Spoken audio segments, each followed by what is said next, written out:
Bitcoin and Ether drop spurs $500 million, $500 million in liquidations, but BTC entering never seen before era. So before we get into it, here's a quick headline. Due to the rise of ordinals and Bitcoin L2s, there are some reasons to be bullish in the Bitcoin ecosystem. We're entering an era of Bitcoin that we have never seen before. Now, just because of the craziness with profit taking, Elizabeth Warren, and obviously the upcoming, hopefully the impending approval of the spot Bitcoin ETF, just for posterity's sake, I want you to know that Bitcoin is currently trading just below 42,000, the market cap just over $800 billion.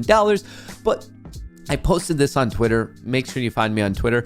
I think people are freaking out, but understand this is still absurdly bullish. I mean, not long ago, Bitcoin was trading at 27,000. We ran up to 45, and then one little red bar, people were freaking out. When in reality, and just so you know, I am looking at the futures ETF, the Bitcoin CME futures, not the ETF, but Bitcoin CME futures.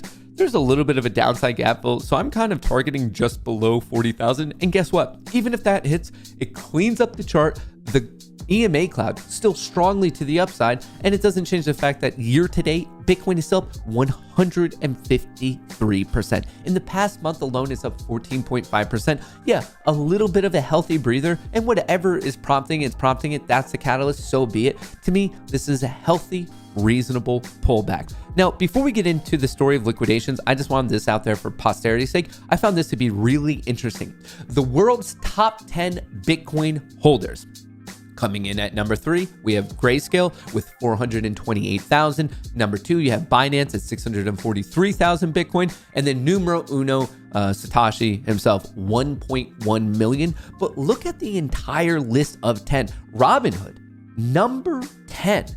And then we have Block One coming in at 9. MicroStrategy, just the company that is effectively serving as a Bitcoin ETF, coming in at 7. The Chinese government coming in at number 6. That one is particularly interesting to me just because we know China loading up on both Bitcoin and on gold, kind of de-dollarizing, if you will. Really trying to getting out of US Treasury notes, bonds, bills, all of that stuff, and loading up on both Bitcoin and on gold. And then obviously coming in at number 4 is the US government, loving themselves a little bit of Bitcoin. So I saw this, wanted to share it with you and kind of tie it together to this. Bitcoin percent of supply last active in 2+ years. More than 57% of all Bitcoin in circulation has not moved in the last 2 years. Holders rode the asset from 69,000 down to 16 and back up to 44. Incredible, an all-time high amount unmoved. As in, the big players are doing nothing. The big players, the big investors are kind of just sitting there calmly watching how things play out with a longer term vision in mind, while it's the short term active traders that are probably freaking out to the upside, to the downside. And that's also why we see sometimes $500 million liquidations when the longs get blown out, because they're over leveraged and they are the active traders. They are not these OGs that are just hodling. Monday's trading session saw crypto future traders lose over $500 million in liquidation positions as steep volatility impacted highly leveraged longs and shorts, with some majors dropping as much as 12%, nearly 475 million in longs or bets on higher prices, and 73 million in shorts or bets against booked losses amid a general unwinding of leverage bets as high funding rates set the stage for a shaky market environment. Data shows that most liquidations took place on OKX. You have Binance, and then another one at 60 million, so 190 million, 148 million, and 60 million. The largest single liquidation order happened on BitMEX, a Chainlink futures position that was worth over 33 milli. So you might have thought you had a bad day yesterday, but there were some traders out there that had a far worse day. But this is all short-term type of stuff.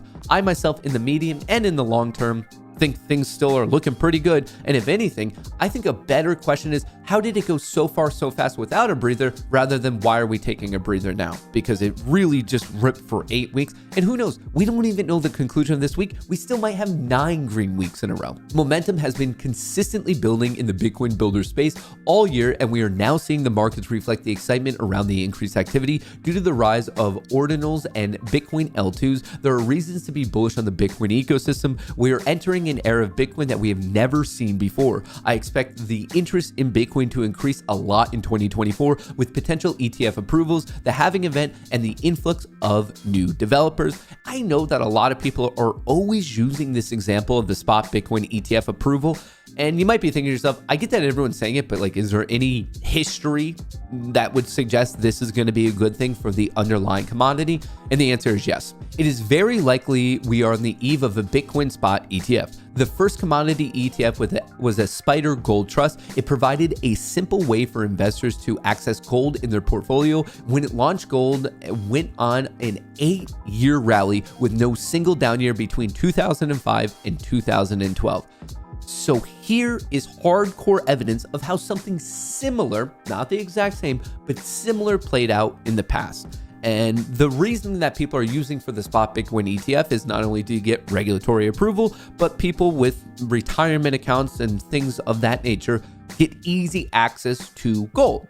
And now we're just seeing that again with Bitcoin. So is this a guarantee that it'll play out this way? No, but it's a strong indication of why there is such a bullish fever, FOMO, and momentum right now is because people can easily do a little bit of a history check to see how things have played out like this in the past. And this is what we're seeing. So yes, in the short term, maybe a bit of profit taking, maybe a little bit of concern over inflation and what the Fed's doing, dovish, hawkish, maybe a little bit of a concern of does Elizabeth Warren like have her head screwed on straight.